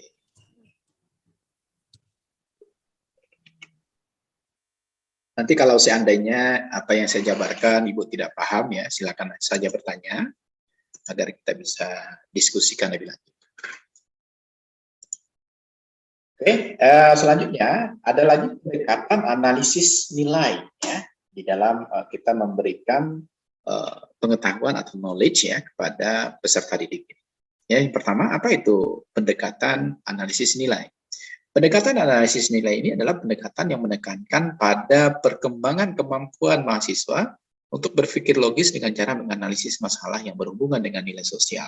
Ya, tujuannya agar mahasiswa itu mampu menganalisis masalah sosial secara logis dan membantu mahasiswa untuk merumuskan konsep nilai versi mereka. Jadi mahasiswa itu dibiarkan pemahamannya itu sesuai dengan kemampuan dia menganalisis. Ya. Nanti siapa yang mengatakan analisisnya benar atau salah? Itu kemampuan dosen untuk menilai apakah analisis yang disampaikan oleh mahasiswa itu tepat atau tidak. Ya. Maka metode yang bisa dilakukan untuk kegiatan seperti ini diantaranya adalah case study, ya, studi kasus. Ya.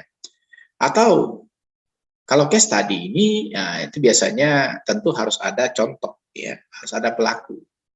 Maka mungkin saja nanti misalnya diambil suatu headline di suatu koran misalnya, yang menyampaikan misalnya ada seorang pejabat yang korupsi, ya, itu case study namanya. Maka nanti disuruh mahasiswa itu menganalisis, ya, bagaimana pemahamannya tentang korupsi yang dilakukan oleh pejabat ini. Ya. Kalau seandainya nanti dia ada di dalam analisisnya dia tidak menemukan korupsi yang dilakukan, maka kita sebagai dosen nanti atau sebagai guru nanti itu menyampaikan ya bagian-bagian mana di dalam analisisnya itu yang keliru dan bagaimana analisisnya itu yang tepat. Ya, itu case study. Atau bisa juga ya dalam bentuk studi film, ya, ada film literatur mungkin yang ada mungkin bagaimana seorang pejabat di Jepang itu yang melakukan korupsi, ada filmnya itu, ya, mungkin ditayangkan. Setelah ditayangkan nanti diminta mahasiswa itu menganalisis, ya. Kemudian nanti analisisnya itu biarkan saja mereka menganalisis. Nanti kita sebagai dosen, ya, sebagai orang yang mungkin memiliki ilmu lebih ya di dalam PBAK atau di dalam PAK ini mampu menilai apakah analisis mahasiswa itu tepat atau tidak. Atau bisa juga metodenya ketika kita ingin melihat pendekatan analisis nilai itu dalam bentuk debat, ya.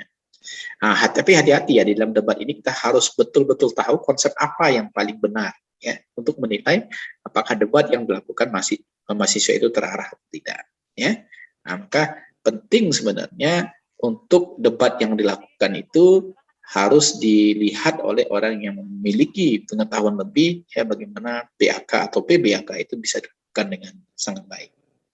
Kemudian langkah yang bisa dilakukan ketika metode itu dilakukan adalah kita mengidentifikasi dan menjelaskan nilai yang ada, kemudian mengumpulkan ya data atau fakat ya yang terkait, ya data-data terkait, menguji kebenaran fakta, kemudian juga menjelaskan kriteria antara fakta, merumuskan keputusan moral sementara, kemudian pengujian prinsip moral yang digunakan dalam pengambilan keputusan. Ya, ini ada yang bocor. Oke ya. Nah, itu ya metode yang bisa kita gunakan. Medianya sama dengan yang tadi, bisa dalam bentuk film, bisa dalam bentuk kasus, cerita, atau kisah atau peristiwa yang bisa digunakan di dalam kita melakukan pendekatan nilai. Ini yang ketiga ya. Yang terakhir ya, klarifikasi seperti yang sudah kita bahas tadi. Yang keempat ya. Keempat itu adalah pendekatan klarifikasi nilai, di mana pendekatan klarifikasi nilai itu adalah pendekatan yang membantu mahasiswa dalam mengkaji perasaan dan perbuatannya sendiri untuk meningkatkan kesadaran mahasiswa tentang nilai-nilainya sendiri. Jadi nilainya dulu, ya. Kemudian tujuannya adalah ketika dia mengetahui nilai yang ada di dalam dirinya, dia bisa membantu mahasiswa menyadari dan mengidentifikasi nilai dirinya dan nilai orang lain. ya, membantu mahasiswa dapat mengkomunikasikan secara jujur dan terbuka pada orang lain, membantu memahami nilai-nilainya sendiri. Kadang-kadang begini, Ibu-ibu, ya, kita merasa apa yang ada di dalam pemikiran kita itu adalah pemikiran yang paling tepat, ya. Nah, mahasiswa juga seperti itu, ya. Kadang-kadang muncul egonya di sana. Maka kita sebagai dosennya atau sebagai pendidiknya itu harus menyadarkan mereka bahwasanya nilai yang ada di dalam dirinya itu belum tentu benar. Tentu kita harus menyampaikan alasan-alasan dengan teori-teori yang memang betul-betul ada di dalam PAK ini, ya, di dalam pendidikan anti korupsi ini. Oh, kalau seandainya dia masih bersih tegang bahwasanya nilai yang benar, kita juga harus mampu membandingkan nilai yang ada dengan nilai yang dia miliki, ya, sehingga nanti kita bisa menyadarkan dia kalau seandainya nilai yang ada di dalam dirinya itu belum 100% benar, ya. Nah, nanti kalau seandainya kita menyampaikan nilai-nilai yang paling benar itu ke mahasiswa atau siswa, nanti dia sadar bahwasanya nilai yang ada di dalam dirinya belum tentu benar, seperti itu. Kayak ini dinamakan dengan klarifikasi nilai, ya. Siapa yang bisa membenarkannya itu gurunya, ya, atau dosennya, atau orang yang memang memiliki ilmu lebih, ya, dibandingkan dirinya terhadap pendidikan anti korupsi ini. Maka metode yang paling tepat ketika kita mengklarifikasi nilai itu dialog sebenarnya.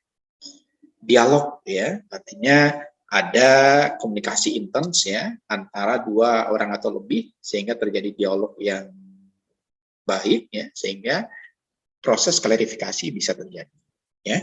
Yang kedua adalah pembelajaran keterampilan menulis terpadu, ya. Ini artinya seseorang yang mempunyai skill terhadap pendidikan anti korupsi ini mau tidak mau, suka tidak suka harus memberanikan diri untuk menulis buku, ya, atau menulis panduan, sehingga nanti buku atau panduan yang dia bikin itu bisa dibaca oleh orang lain. Sehingga ketika sesuatu prinsip yang ada di dalam pemikiran kita, dia baca buku kita, maka orang yang memiliki prinsip yang katakanlah berbeda dengan buku yang kita miliki, mau merubah prinsip yang ada di dalam dirinya, itu yang dinamakan dengan pendekatan klarifikasi nilai. Atau bisa juga diskusi dalam kelompok kecil dan besar, ya, diskusi misalnya diskusi kelompok dalam perkuliahan PAK, PBAK dan sebagainya, nanti diutarakan bagaimana pemikiran diri kita, kemudian dibandingkan dengan bagaimana pemikiran sebenarnya di dalam PAK itu, maka kita bisa mengklarifikasi diri kita, apakah pemikiran yang ada di dalam diri kita itu benar atau salah. Maka media yang kita bisa gunakan bisa sama, ya, bisa film, bisa kasus, bisa cerita, bisa kisah atau peristiwa. Nah, ini adalah pendekatan klarifikasi nilai. Terakhir, ya, Ibu-ibu, ini adalah pendekatan pembelajaran berbuat. Ini yang psikomotorik tadi, ya. Pendekatan psikomotorik tadi itu adalah pendekatan ini memberikan kesempatan kepada mahasiswa untuk melakukan perbuatan-perbuatan moral, baik secara perorangan maupun secara berkelompok, dan mendorong mahasiswa untuk menyadari dirinya sebagai makhluk individu dan sosial yang tidak memiliki kebebasan secara penuh dan harus berperan dalam kehidupan bersama. Jadi ini sudah masuk ke dalam tahap psikomotorik, ya, tahap berbuat, ya. Maka kalau dia sudah masuk ke dalam tahap berbuat, maka metode yang kita gunakan itu project. Project ini artinya dia sudah melakukan sesuatu, ya. Misalnya dia mahasiswa itu kita bawa ke suatu tempat kerja, misalnya disuruh dia beraktivitas, ya, kemudian dia melakukan tindakan-tindakan yang sesuai dengan moral baik, atau dia melakukan tindakan-tindakan yang sesuai dengan moral tidak baik, ya, sudah masuk ke dalam project namanya, ya. Atau ada lagi metodenya pembelajaran keterampilan menulis, ya. Misalnya disuruh dia menulis terhadap suatu kasus, ya, bagaimana tulisannya, nah itu sudah masuk ke dalam kegiatan psikomotorik, ya, berbuat. Bermain peran misalnya, ya, dibuat dia bermain sebagai atasan, ya, atau dia bermain sebagai bawahan, maka atasan dan bawahan itu bagaimana tindakan yang dilakukan, apakah dia melakukan korupsi atau tidak, bermoral baik dia atau tidak. Atau juga bisa dalam bentuk investigasi suatu seseorang, ya, pejabat atau atasan atau bawahan, sehingga nanti dia bisa melahirkan pembelajaran berbuat, ya, dia bisa merangkum, ya, oh ini tindakannya adalah tindakan bermoral, ini tindakan tidak bermoral, ini tindakan melawan hukum dan sebagainya, itu masuk ke dalam investigasi. Kemudian juga analisis kebijakan. Kalau analisis kebijakan berarti itu masuk kepada ranah atasannya, yang memiliki jabatan. Kemudian juga bisa juga dalam bentuk diskusi dalam kelompok kecil dan besar. Itu bisa juga ya. Kita melakukan pendekatan pembelajaran berbuat ini dalam bentuk kelompok kecil atau kelompok besar. Media yang kita bisa gunakan diantaranya adalah skenario permainan ya, kalau seandainya bermain peran ya. Kemudian kebijakan kalau seandainya dia adalah atasan ya, atau orang yang memiliki pengaruh ya. Peristiwa kalau seandainya dibuat suatu investigasi ya, atau analisis kebijakan ya, atau pembelajaran keterampilan menulis yang bisa saja nanti dilakukan oleh mahasiswa. Nah, seperti inilah ya pendekatan-pendekatan yang bisa kita aplikasikan ketika kita mau menanamkan pendidikan anti korupsi itu di kampus ya, di sekolah ya, dan tempat-tempat lain yang bisa mengaplikasikan pendidikan anti korupsi ini. Oke, Ibu, sampai di sana mungkin ada yang mau ditanyakan, silakan.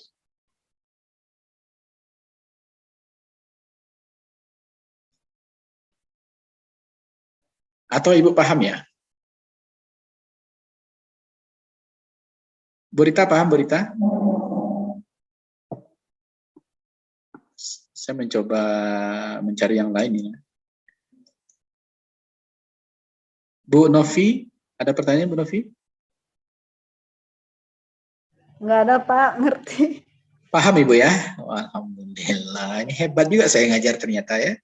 Sekali saya ngajar langsung paham gitu ya. Bu Yeni, paham Bu Yeni?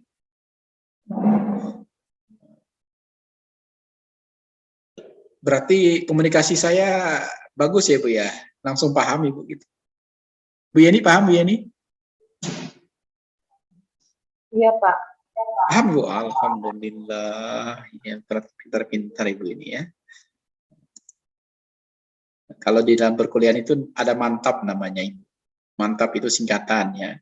Mahasiswa tanpa pertanyaan itu. Bu Asmarni ada yang mau ditanyakan mungkin? Bu Asmarni?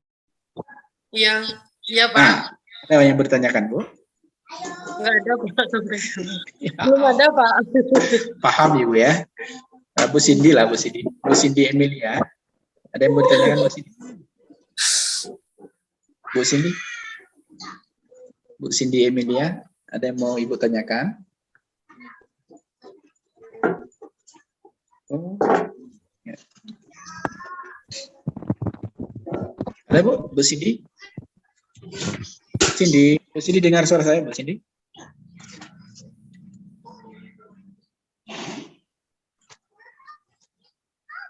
Bu Fitri Rahayu udah ada? Bu Fitri Rahayu? Assalamualaikum Pak Junios. Ya, silakan Ibu. Dengan siapa Ibu? Dengan Ibu Yuliana Pak. Yuliana, tuh Pak, saya mau lihat yang mana Ibu Yuliana. Pak izin bertanya. Boleh, Bu Yuliana. Mana? Tunggu, saya mau lihat. Bagaimana pendapat Bapak sendiri mengenai hukum di Arab Saudi itu Pak? Yang kalau misalnya mencuri itu dipotong tangannya. Kira-kira kalau itu diterapkan di Indonesia mungkin nggak ada orang yang korupsi ya Pak ya? Ya pasti Bu Yuliana. Ya sebenarnya kalau terima kasih Pak. Kalau pendapat saya ini pribadi ya Bu ya, tidak berhubungan dengan PAK ini Bu ya. Kalau PAK kan kita mengikuti hukum yang ada di Indonesia. Kalau saya pribadi, Bu, sepakat dengan hukum yang ada di Arab itu, ya. Jadi kalau hukum seperti itu terbukti, ya. Kan di Arab itu kalau saya ke Arab itu udah sekali, Bu. Ya. Di Arab itu, Bu, kalau Ibu meninggalkan mobil saja di tempat jauh dari rumah Ibu itu aman. Orang tidak ada yang mencuri, ya. Tidak ada yang ya kalau karena memang hukum itu jalan ya. Jadi kalau mencuri dipotong tangannya, berzina dirajam seperti itu. Kemudian yang melakukan tindakan-tindakan tidak baik itu konsekuensinya langsung Ibu ya jika diketahui ya. Karena memang juga ada juga tenaga-tenaga pekerja kita yang tenaga kerja yang di sana juga ada juga yang tidak mendapatkan haknya juga. Jadi kalau yang diketahui itu biasanya dilakukan tindakan khusus. Kalau itu dilakukan di Indonesia, saya rasa akan baik juga itu. Ya. Tapi kan tidak seperti itu kan, kita tidak ya, karena hukum yang kita lakukan bukan Islam, ya. Kita adalah hukum Indonesia ya, yang mungkin kita adopsi dari kolonial Belanda seperti itu. Kita masih mengadopsi hukum-hukum seperti itu. Jadi selalu berhubungan dengan HAM nanti ya kalau kita lakukan hukum Islam seperti itu. Seperti itu ya Bu Liana. Ini tanggapan saya. Tapi kalau saya jawab ya sesuai dengan hukum yang ada di negara kita, hal itu mustahil. Ya. Hukum seperti itu mustahil akan ada di negara kita.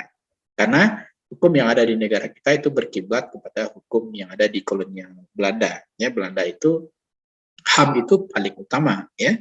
Hak asasi manusia itu paling utama. Pasti akan ada nanti kontra, ya, atau katakanlah sanggahan, ya, kalau kita melakukan hukum-hukum Islam yang ada di negara Arab itu ke Indonesia seperti itu. Mungkin ada tanggapan lain dari ibu-ibu yang lain, barangkali. Silakan. Suara saya masih terdengar kan Ibu ya? Atau hilang? Masih Pak. Oke. Masih jelas. Oke, siap. Silakan Ibu, kalau seandainya ada lagi pertanyaan yang lain, silakan. Kalau tidak, kita lanjutkan ya. Slide kita baru di slide 15 ya. Kita lanjut ke slide ke-16 ya. Sekarang bagaimana integrasi pendidikan anti korupsi itu di lembaga pendidikan ya? Yang pertama dia masuk ke dalam kurikulum, maka di kampus kita juga sudah masuk ke dalamnya. Ada PBAK, ya, Pendidikan Budaya Anti Korupsi. Ada mata pelajaran tertentu yang membahas tentang korupsi ini. Kemudian dia juga terintegrasi dengan mata kuliah lain. Ya, misalnya Ibu membahas suatu kasus di kebidanan, itu juga harus ada dia terintegrasi dengan mata kuliah itu, ya, Pendidikan Budaya Anti Korupsi ini. Ya. Kemudian dia juga ada di dalam pengembangan diri, ya. Misalnya ada ekstrakuler, ya, pramuka, ada inti, ada PBAK-nya di sana atau PAK-nya di sana, PMR juga seperti itu, OSIS, ya, karya KIR, ya, karya ilmiah remaja, itu juga harus ada di dalamnya pengembangan pendidikan anti korupsi ini. Kemudian budaya sekolah, salam, senyum, sapa, itu adalah moral baik, ya. Maka itu selalu harus senantiasa digiatkan, ya.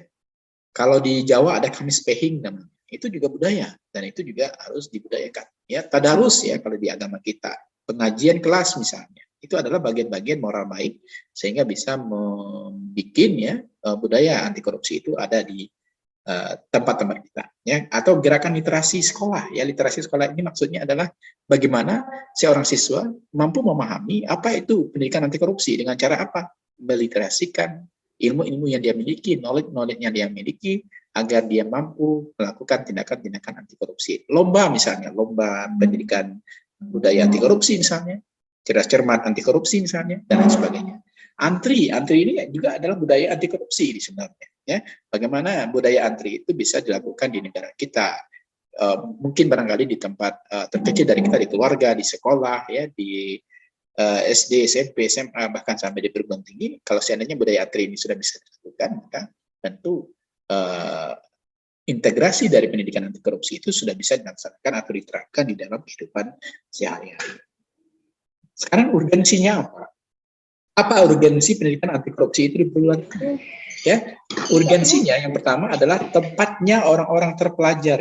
Ya, jadi tempatnya orang-orang terpelajar, berintelektual dan kritis ya, sehingga penguatan pengetahuan korupsi dan anti korupsi pada mahasiswa itu bisa dilaksanakan. Ya, jadi mereka lah orang pertama yang akan dimasuki atau diberikan ilmu pengetahuan tentang bagaimana pendidikan anti korupsi itu bisa dilaksanakan.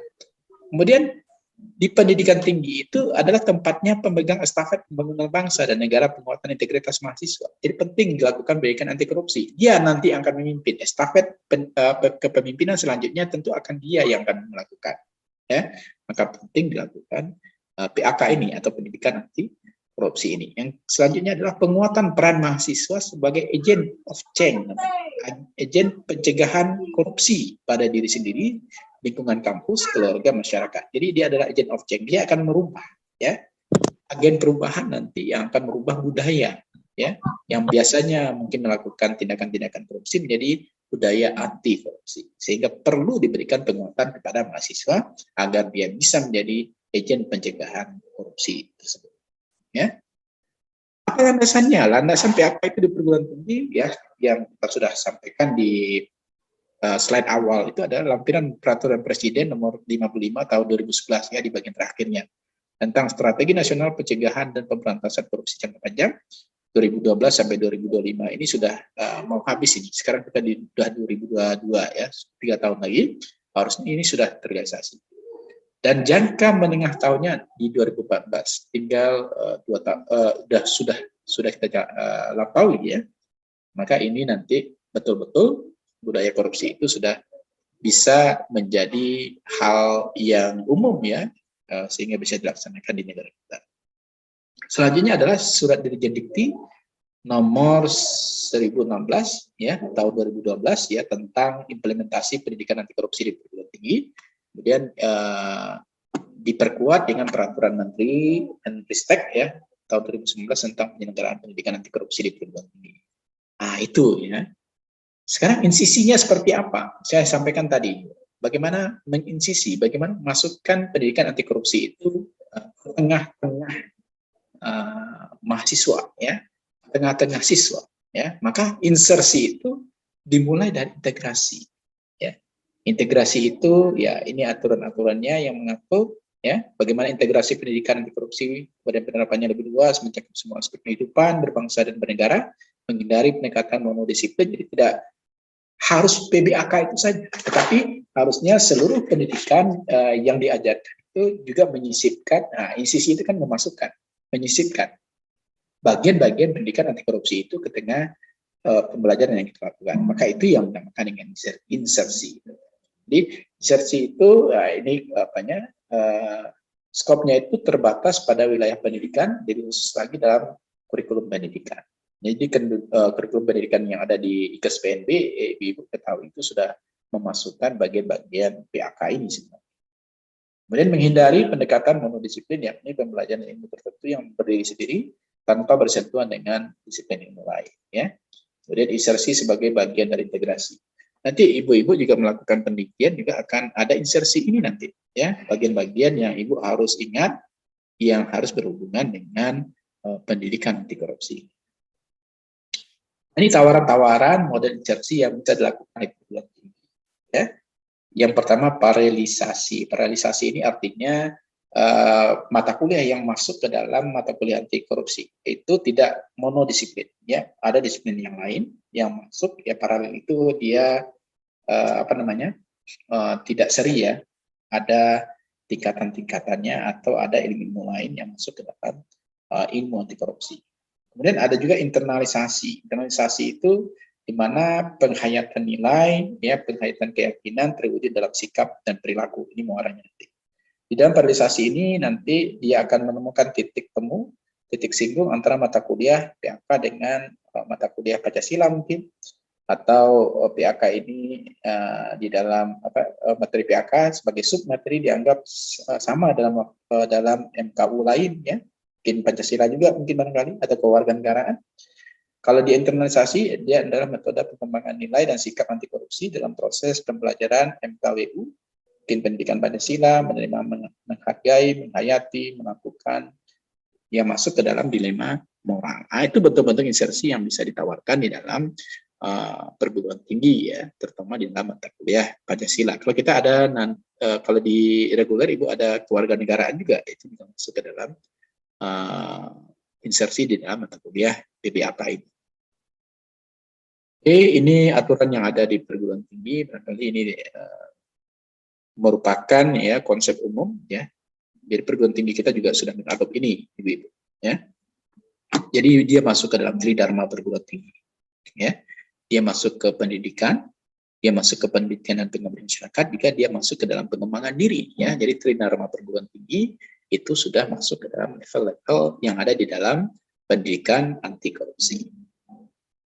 Nah, integrasinya, kalau di perguruan tinggi kita, dia masuk untuk seluruh program studi yang ada. Jadi tidak hanya ibu yang mempelajari, keperawatan juga, kemudian promosi kesehatan juga, kesehatan masyarakat juga, nurse juga, ada mata kuliah PBAK ini di dalam setiap ya mata kuliah yang dia ambil, ya. Seperti itu. Oke, ini peluang-peluang ya yang bisa diambil ya ketika kita melakukan ya perkuliahan di dalam mata kuliah PAK ya, peluang insersi yang ada. Nah, ini langkah-langkah insersi dalam mata kuliah. Nah, ini sudah dilakukan, kita sudah melakukannya. Di hasil akhirnya nanti kita melakukan analisis titik temu, evaluasi pembelajaran mata kuliah dan PAK. Jadi semua mata kuliah kita selalu menyisipkan bagaimana budaya anti korupsi itu dilaksanakan. Jadi kalau sekarang Ibu di RPS ya, rencana pembelajaran semester itu ada capaian pembelajaran ya. Di dalam capaian pembelajaran itu ada 1 poin atau 2 poin yang berisi tentang bagaimana pendidikan anti korupsi itu dimasukkan. Seperti itu. Oke, ya, waktu kita tinggal sedikit ya, kita coba berdiskusi Ibu. Mungkin barangkali kita lanjutkan materi ini dan materi tentang gratifikasi di pertemuan kita selanjutnya ya. Kita ada 2 kali pertemuan ini Ibu. Jadi 2 materi sudah saya gabung di hari ini. Mungkin barangkali kita coba buka ya untuk tanya jawab ya, karena waktu kita cuma 10 menit lagi. Ada mungkin barangkali yang mau Ibu tanyakan ya tentang materi ini. Sebelumnya Ibu saya coba absen kembali ini karena jumlah kita sudah 23, tapi di saya masih ada yang belum hadir ini. Bu Fitri Rahayu ada Bu? Pak. Ada? Bu Fitri? Ada Pak. Ya, oke. Kemudian Ibu Yola Febrianti. Ada Ibu? Bu Yola Febrianti? Ada, Pak. Ada. Selanjutnya Ibu Serli Aniza. Serli. Ada Ibu ya? Ada, Pak. Ada, Pak. Kemudian Ibu Yositarani. Ibu Yositarani ada?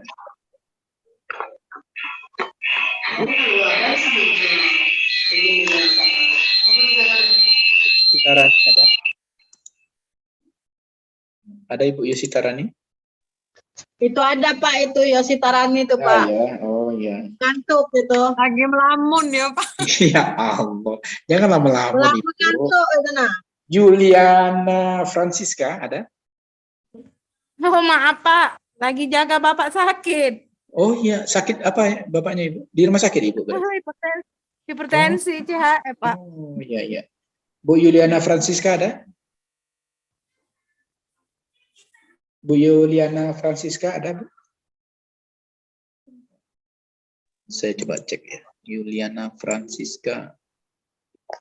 Nanti Ibu ada, ini udah jumlahnya udah cukup. Cuma kok ada yang belum saya absen. Kalau Ibu Asmarni memang nggak ada Ibu ya? Ada Pak. Ah, mana Ibu?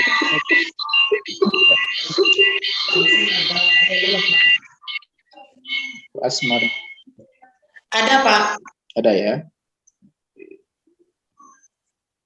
Cuman yang belum ada ini Bu Juliana Francisca ada? Ada Pak, Mana ibunya kok enggak? hadir. Bu Juliana Francisca ya? Hadir ya. Oke, sip. Hadir ya. Hadir semua ini. Hadir.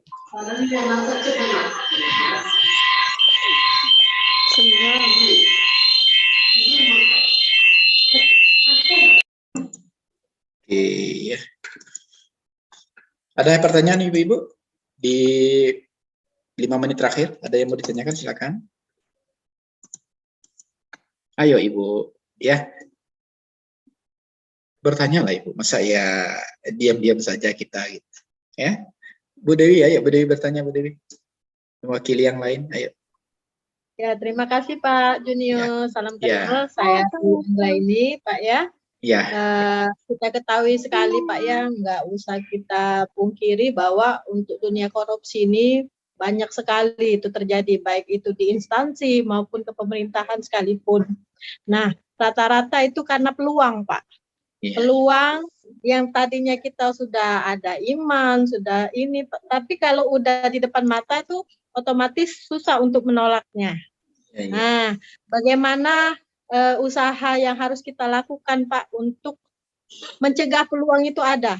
Bahkan lingkungan pun sangat mempengaruhi dengan kondisi kita untuk melakukan hal tersebut.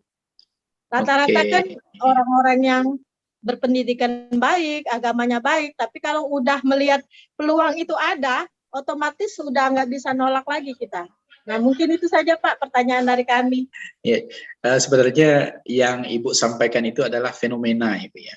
Jadi kalau di dalam kita melihat ya keadaan yang ada di Indonesia sekarang lah, Bu ya. Jadi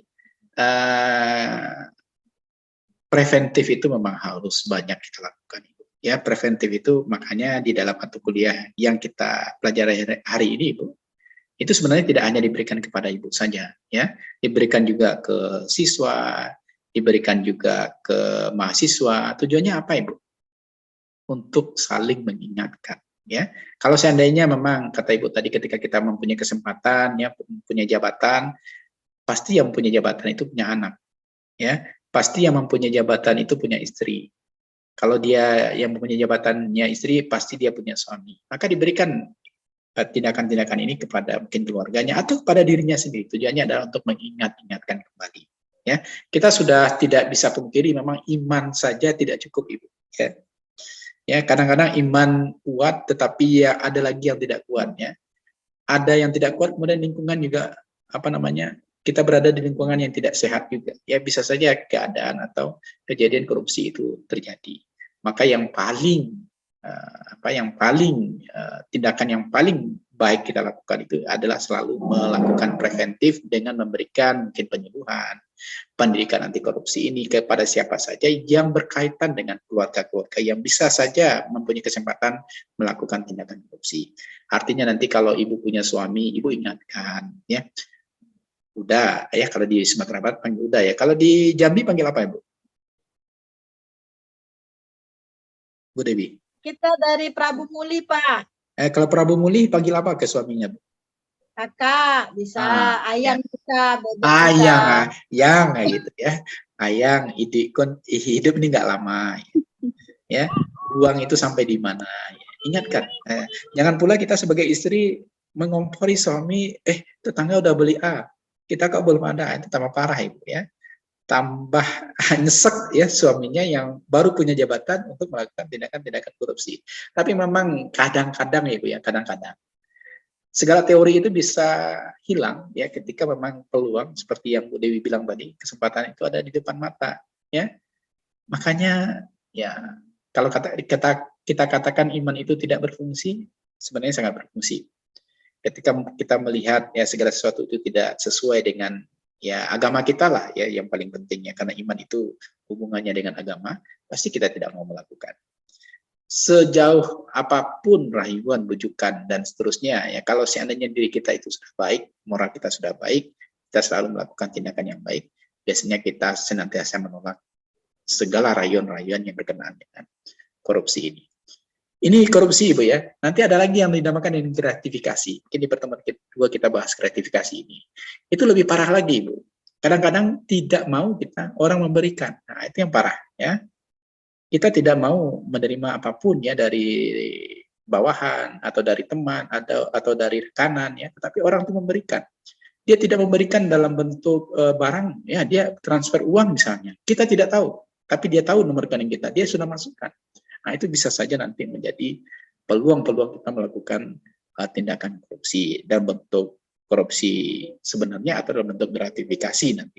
Nah, jadi memang yang terbaik itu adalah Ibu, kita, kemudian orang terdekat dengan kita, dan semua atau segala sesuatu yang berhubungan dengan kita memahami mana batasan-batasan tindakan kita itu yang masuk ke dalam tindakan korupsi, mana yang tidak. Di samping iman, bagian lain yang juga penting adalah kita berada di lingkungan yang baik. Kemudian satu lagi adalah kita berteman dengan orang-orang yang baik. Seperti itu, Bu. Ya, itu jawaban klasik ya yang saya berikan kepada Ibu. Bagaimana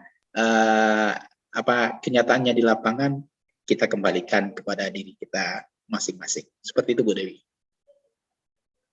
Terima kasih Pak Junos atas tanggapan. Nama saya Junios, Ibu. Ini memang orang sering salah. Junios, ya Pak, maaf Pak. Jadi saya kebetulan sudah sampai di pendidikan tertinggi, Ibu ya. Saya sudah S3 ya. Jadi saya sudah doktor, Ibu ya. Oke. Ada lagi, Ibu? Barangkali yang mau ditanyakan, silakan.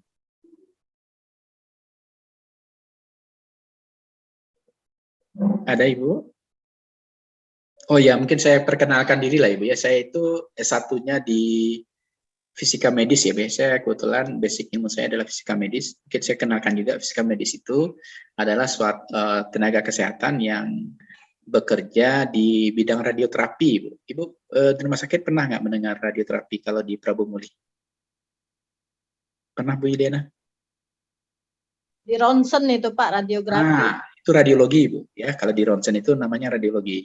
Kalau radioterapi itu satu bagian yang berkenaan dengan kanker, Ibu, ya. Jadi ada satu pencegahan kanker atau kuratif kanker menggunakan radioaktif, ya. Jadi saya bagiannya di sana, ya, di radioterapi. Kebetulan saya di S3-nya itu mengkuratif atau menangani kanker otak, ya, brain cancer. Kebetulan saya risetnya di Siloam Hospital Lipo Karawaci, Tangerang, Banten, Ibu, ya. Kebetulan juga sembari S3 itu saya juga sempat juga bekerja di Australia di Princess Hospital di Brisbane, ya.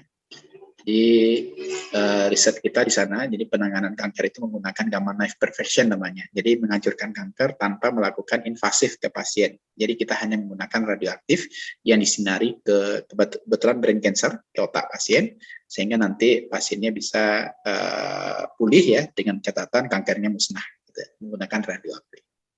Begitu Ibu ya. Jadi perkenalan saja ya Ibu-ibu ya. Jadi Khusus saya kanker otak aja Pak ya. Kebetulan di S3 ya kanker otak, tetapi di S2 saya di kanker prostat. Kanker prostat itu menggunakan alat yang berbeda, namanya Linac. Kebetulan saya risetnya di Rumah Sakit Hasan Sadikin Bandung, ya. Kalau prostat itu bisa menggunakan Linac namanya. Juga menggunakan radioaktif, menggunakan kalau di S2 itu saya menggunakan yodium, kalau di S3 itu saya menggunakan kobalt, ya. Seperti itu, Ibu. Jadi tidak, sebenarnya kalau untuk menghancurkan kanker menggunakan radioaktif tidak hanya kanker otak ya, tetapi kalau gamma knife perfection spesialis otak. Kalau Linac itu bisa prostat, bisa kanker serviks, ya bisa karsinoma mami, ya, dan juga bisa lung cancer, ya. Kalau di Linac, ya, seperti itu. Tapi kalau di gamma knife perfection spesialis di otak. Silakan Bu Dewi, ada yang mau ditanyakan? Silakan. Itu stadium berapa Pak bisa dihancurkan pakai Sampai stadium radioaktif? lanjut Ibu. Jadi kalau untuk gamma knife perfection karena dia menggunakan radioaktif ya, dia bisa menangani sampai stadium lanjut dan dia tidak melakukan invasif ke pasien, Bu. Tidak dibelah, tidak diapa-apain, tidak dibedah seperti itu, tapi kita menggunakan radioaktif ya. Radioaktifnya itu disinari dari luar ya. Maka kalau di dalam radioterapi itu namanya ada dua istilah, EBRT, external beam radioterapi, artinya kita menyinari dari luar. Yang kedua itu adalah brachytherapy. Brachytherapy itu implan Ibu. Kalau Ibu kan di bidang implan IUD ya. Kalau kami di fisikawan medis itu implan radioaktif itu ke dalam karsinoma mami ya, karsinoma lung ya, karsinoma prostat seperti itu. Begitu Ibu. Ada lagi yang ditanyakan? Ini kayaknya kalau saya berbicara kanker baru menarik bagi ibu-ibu nih. Kok korupsinya dibiarkan saja ini sepertinya. Iya Pak, karena almarhum bapak saya juga meninggal karena kanker paru-paru sih, stadium 4. Lung cancer, stadium 4. Belum mengenal radioterapi waktu itu Ibu. Tahun berapa Ibu? Belum Pak, belum. Waktu itu ke rumah sakit Caritas sih. Waktu ronsen. Itu udah baru, di ronsen tiba-tiba stadium 4 perbaikan KU. Sebenarnya Ibu kalau di lung cancer itu kalau ronsen itu belum tepat ya, kadang-kadang Ibu ya untuk menentukan stadium ya. Sebenarnya kalau untuk itu bisa di CT scan atau bisa di positron emission tomography atau bisa kita spek namanya single photon emission tomography. Sebenarnya perkembangan alat-alat yang canggih itu di Indonesia memang baru tahun 2017 ya Bu ya, memang baru ya di Indonesia, cuman ya itulah. Tahun berapa itu Bu almarhum Bapak? Tahun kemarin Pak, 2021 Januari. Meninggalnya 2 Januari. Harusnya udah tahu. Di sana nggak ada ya Bu ya, radioterapi? Ada sudah di CT scan, tapi karena udah memasuki stadium 4 untuk perbaikan KU aja Pak. Nggak di kemo, takutnya ngedrop. Ya kalau kemo Ibu, kemo itu kan dia banyak kontraindikasinya ya karena dia diminumkan atau melalui cairan darahnya. Kalau kita tidak, kita menyinari ya. Kalau menyinari itu non invasif sehingga kontraindikasinya nggak ada. Tetapi memang tugas kita di fisikawan medis itu memang presisi dan akurasi. Jadi ketepatan bagaimana ukuran kanker, kemudian bagaimana mobilisasi kanker, kemudian bagaimana dosis yang diberikan kepada kanker itu tepat. Jadi tugas kita di sana, jadi presisi dan akurasi, dosimetri seperti itu. Makasih ya Pak ya. Iya. Ada lagi Bu pertanyaannya? Boleh pertanyaan apa saja? Terutama juga tentu pertanyaan yang berhubungan dengan PBAK kita ini, Pendidikan Budaya Anti Korupsi. Iya Bu Rita ya. Oke, Bu Leli, ada pertanyaan Bu Leli? Tapi enggak PBAK pun boleh bertanya ya, karena ini kan baru kita kali pertama bertemu. Kebetulan saya S2 S3-nya di ITB Bu, tetapi saya juga ada sandwich di Queensland University of Technology di Australia, kemudian juga beberapa bulan di Princess Hospital Alexander di Brisbane, seperti itu. Jadi pengalaman saya di rumah sakit yang berbau teknologi tinggi itu sangat banyak Ibu. Termasuk di Siloam Hospital Ibu Karawaci juga memiliki teknologi untuk menghancurkan kanker menggunakan gamma knife perfection, seperti itu. Any question? Ada pertanyaan Bu Masita? Bu Masita, ini anaknya berapa tahun umurnya nih Bu? Maaf Pak, 2 tahun. 2 tahun. Ada pertanyaan Ibu? Sementara tidak ada Pak. Oke, berarti paham ya. Dan waktu kita juga sudah lewat 5 menit ya. Mungkin barangkali kalau seandainya tidak ada pertanyaan, kita cukupkan sampai di sini. Mudah-mudahan nanti kita ketemu lagi dengan pembahasan yang lebih menarik. Sebenarnya ini slide kita 62, Bu. Saya baru sampai di slide 27 ya. Nanti mungkin saya akan share materi ini, juga saya akan share nanti video karena ini saya rekam. Mudah-mudahan nanti Ibu bisa menyimaknya lagi karena kita juga ada nilai apa ya Bu ya. Nanti akan ada tugas yang saya berikan yang bersamaan dengan video ini yang saya kirimkan ke Ibu-ibu sekalian. Sampai di sini pertemuan kita, mudah-mudahan pertemuan kita pertama ini bermanfaat untuk Ibu, sekaligus memperkenalkan diri saya karena kita baru kali ini bertemu. Mudah-mudahan di masa yang akan datang kita akan ketemu lagi di dalam mata kuliah berbeda ya. Karena saya juga mengajar lain ya di mata kuliah lain di ibu-ibu nanti ya. Nanti kita akan banyak bertemu kita. Mudah-mudahan pertemuan kita yang akan datang juga akan lebih baik daripada pertemuan kita hari ini. Saya cukupkan dengan mengucapkan billahi taufiq wal hidayah. Assalamualaikum warahmatullahi wabarakatuh. Waalaikumsalam warahmatullahi wabarakatuh. Sampai jumpa. Sampai jumpa. Terima kasih Pak. Bu, saya lupa ini. Bu, on-kan kameranya Bu. Biasanya saya ambil. Tadi saya lupa. Coba Ibu. On kamera. Ya. Tanya semua Ibu ya.